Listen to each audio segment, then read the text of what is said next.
नमस्कार, मी शामराव मोकाशी, अध्यक्ष राजाराम बापू पाटील रिक्षा संघटना, महाराष्ट्रातील सर्व रिक्षा टॅक्सी चालकांच्यासाठी धर्मवीर आनंद दिघे साहेब कल्याणकारी मंडळ हे स्थापन झालेलं आहे। आता हे लवकरच मंडळ चालू होणार आहे।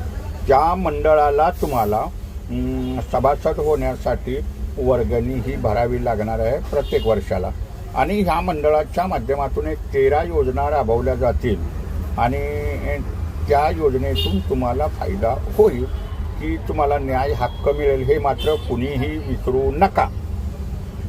आणि प्रत्येकानं आपला रिक्षाचा व्यवसाय प्रामाणिकपणानं करा। ज्यांना कुणाला परमिट काढायचे आहेत, बिल्ले काढायचे आहेत, तुम्ही RTOला जाऊन बिंदास काढा। काही अनेक मंडळी अशी आहेत तेच परमिटचे काळाबाजार करतात। वर्गण्या काढायच्या लोकांना उलटं सुलटं सांगायचं, रिक्षा वाढल्यात वाढून द्या तिथे वाढायचे। काळ्या बाजारानं हे माफियाना गाड्या विकतात, त्या RTOच्या समोर दलालीच करतात। कायदे ह्यांना सर्वसामान्य लोकांना ते सांगत नाहीत, म्हणून इथं परमिट राज खतम झालेलं आहे। तर प्रत्येक रिक्षा टॅक्सी चालकानं रिक्षाचं परमिट काढा, टॅक्सीचं परमिट काढा। आणि हा स्वयंरोजगार आहे, स्थानिकांचाच व्यवसाय आहे, नियम पाळून हा व्यवसाय करायचा आहे। तुम्हाला कामधंदा लागला की मग तो सरकारला परमिट जमा करा, RTOला, तुम्ही नोकरी बिकरी करा जर तुम्हाला करायचं असेल तर। पण मीटरनं मात्र व्यवसाय करायचा असतो आणि प्रवासी मीटरनं भाडं देतात आणि तुम्हीच मग ते मीटर चालू करत नाहीसा, मीटर चालू करत नाहीसा, मग काय शो शायनिंगवाले असतात, तो ओला कोला भाडा, अरे ओला कोला तर तो कमिशन एजंट आहे, काय त्या ओला कोलाचं ऐकतायचं आणि ह्यांचं बी ऐकतायचा।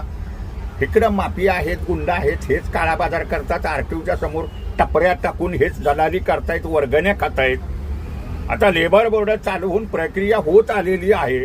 आता मंडळाला जागा मिळालेली आहे, फर्निचरचं काम सुद्धा चालू आहे, लवकरच हे कल्याणकारी मंडळ होईल। आणि आता हे ऑनलाईन न बाबांनो आहे, हे सगळे मेंबर वगैरे जे व्हायचं आहे QR कोड तयार झालेला आहे, तुमच्याच मोबाईलवरनं तुम्ही फॉर्म भरायचा आहे।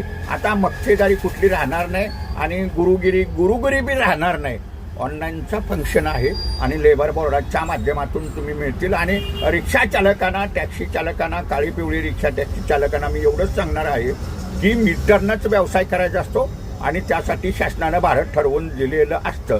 दिशाभूल करणारी सुद्धा मंडळी आहेत, त्यांच्या अस्तित्वाला धोका निर्माण झालेला असतो आणि मग ते आमच्या रिक्षावाल्याचं वाईट होतंय। काय वाईट होतं? या रिक्षावाल्यानं प्रामाणिकपणानं व्यवसाय करायचा आहे आणि मीटरनं व्यवसाय करायचा आहे। तर बाबांनो, ज्यांना कुणाला रिक्षाची परमिट काढायची आहे ते RTOला जाऊन काढा जावा, बिल्ले काढा जावा आणि प्रामाणिकपणे मीटरनंच व्यवसाय करा। आपापल्या रिक्षाचे पेपर व्यवस्थित ठेवा, टॅक्स